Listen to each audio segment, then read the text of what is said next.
Hello everyone and welcome back to my channel Edmond Medaros, and for today's quick tutorial I'm going to show you guys on how to resolve the WAAS Medic Agent EXE process is experiencing high disk usage or memory usage on your Windows computer.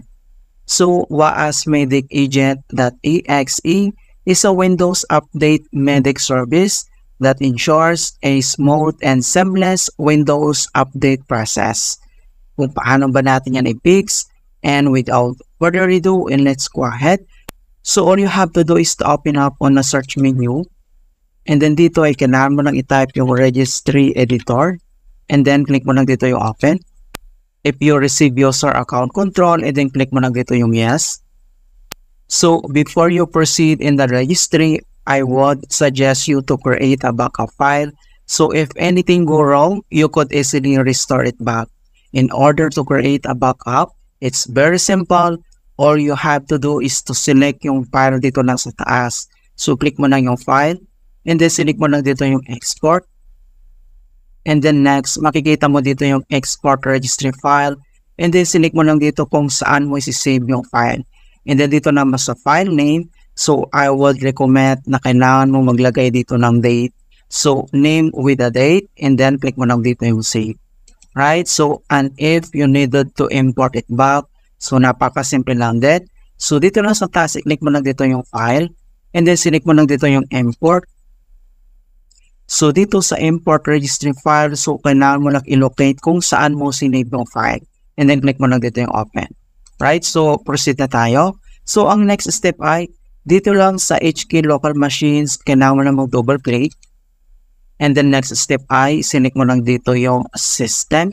So dito, kailangan mo ulit mag-double click. And then dito sa system, and then select mo lang dito yung current control set. So double click ulit. And then dito sa current control set, and next step ay select mo lang dito yung service. And then dito ay kailangan mo lang mag-double click ulit. And then dito sa services, kailangan lang natin mag-scroll down at hanapin natin at i-locate natin yung WAAS Medic SBC. Okay? So, scroll down lang tayo. And then, ito na siya. So, makikita mo dito yung WAAS Medic SBC.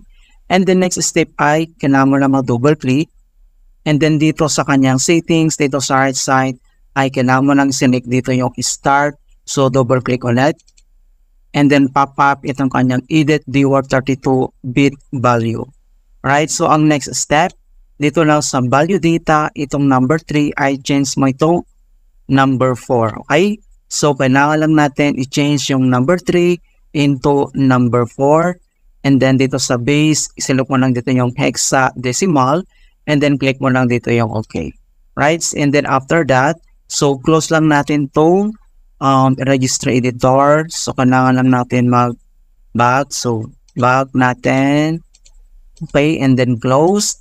So dito lang ulit sa search menu, and then type mo lang dito yung CMD, or ito yung tinatawag na command prompt. So dito kailangan mo lang mag-right click, and then select mo lang dito yung run as administrator.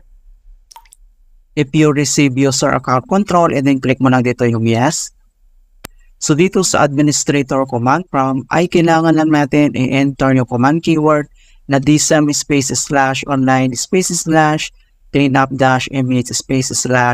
/restore health. So copy lang natin yan. And then next step ay kung paano natin dito i-paste. Dito lang sa taas kailangan mo lang mag-right click, and then select mo lang dito yung edit, and then select paste, and then press mo lang yung enter. And so makikita mo dito yung deployment image servicing and management tool. So dito ay kailangan lang natin hintayin na ma-complete ang verifications into 100%. Okay, so makikita mo na dito ng 100% the restore operations completed successfully. And the next command keyword na kailangan natin i-enter ay type mo lang yung sfc /scan now. So in all small letter lahat. And then yung /scan now ay one word po yan. And then press mo lang yung enter. And then makikita mo na dito yung beginning system scan. This process will take some time. Beginning verification space of system scan. So kailangan ulit natin na hintayin na ma-complete ang verifications into 100%.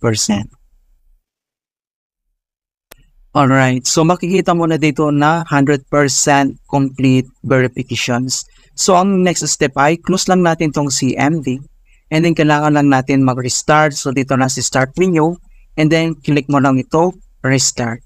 Okay, so ganun lang po kasimple on how to fix waasmedic.exe high CPU usage issue in Windows 11 or Windows 10.